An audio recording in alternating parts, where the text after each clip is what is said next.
part 3 of One Man's Story in the Rhythm series.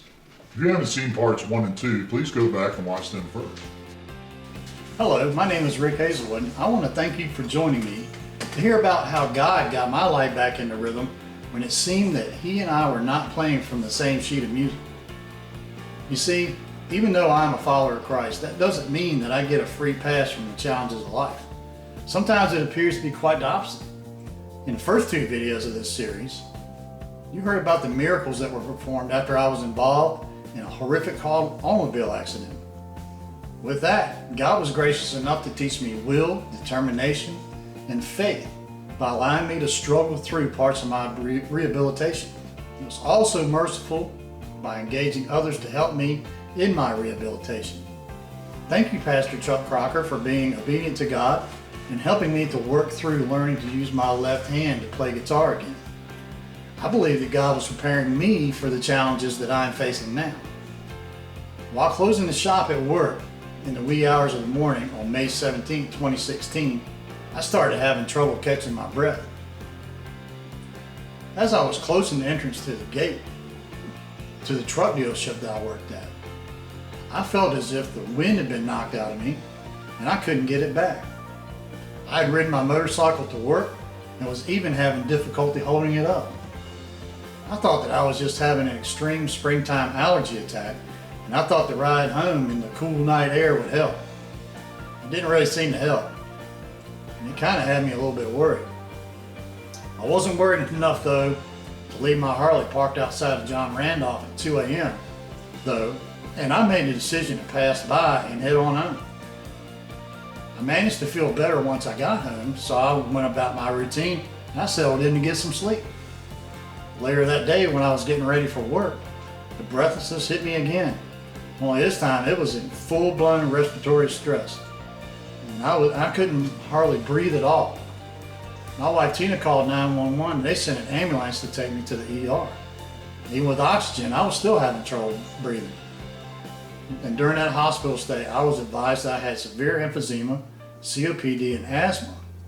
They worked to get the acute flare-up under control, at which point I would be referred to specialists for testing.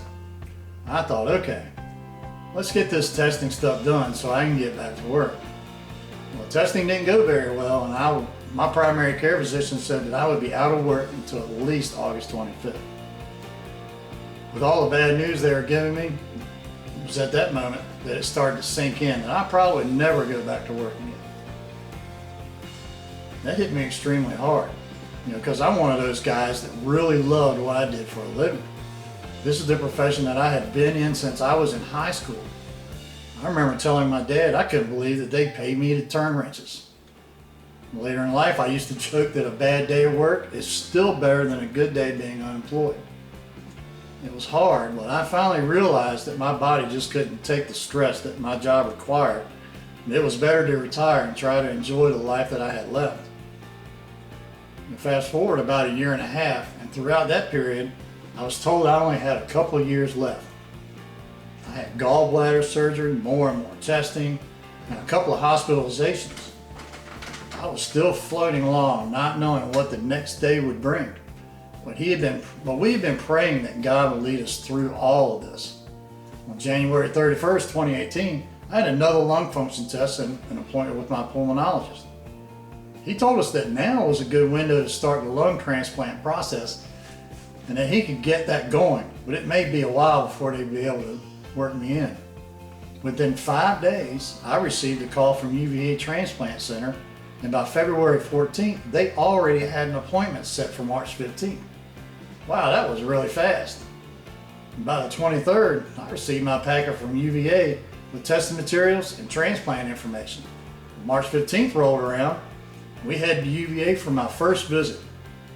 I met the whole transplant team that day, as well as performed some testing, some blood work, a bunch of shots, and they told us that they would get back to us.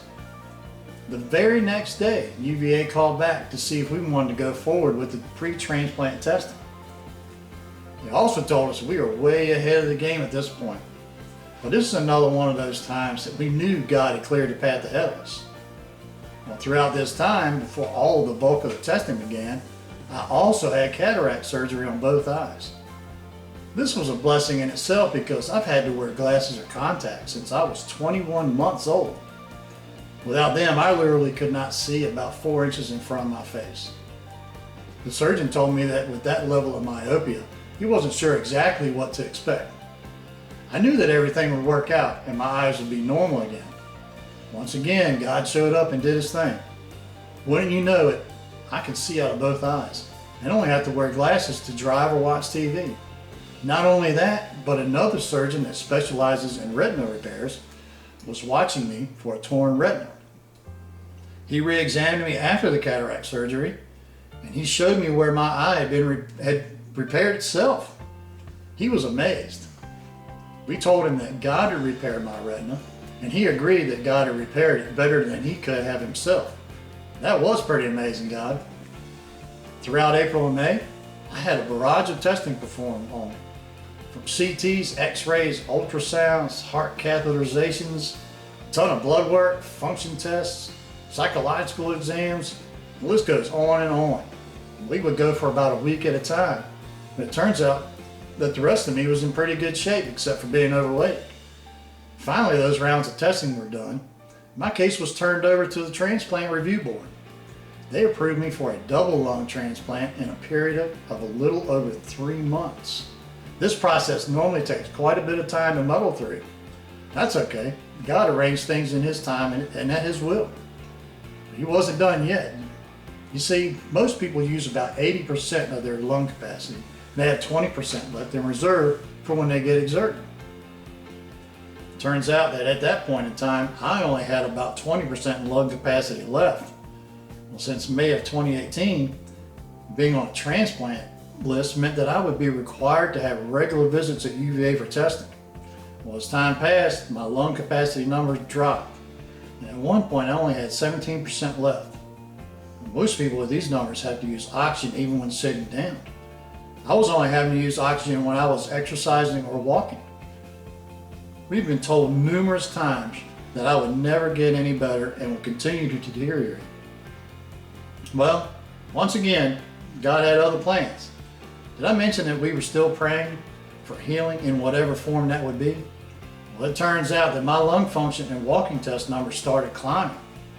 The last lung function test that I had on October 28, 2019 showed that my lung function had improved to 25%. Well, the transplant team at UVA changed my status to inactive and said at this point I would be better off waiting on the transplant. Well, while we were talking to them, they said that just doesn't happen. They could not explain what the improvement. We told them that when God gets involved, these things happen all the time. Well, be sure to check back next week for the final installment of One Man's Story.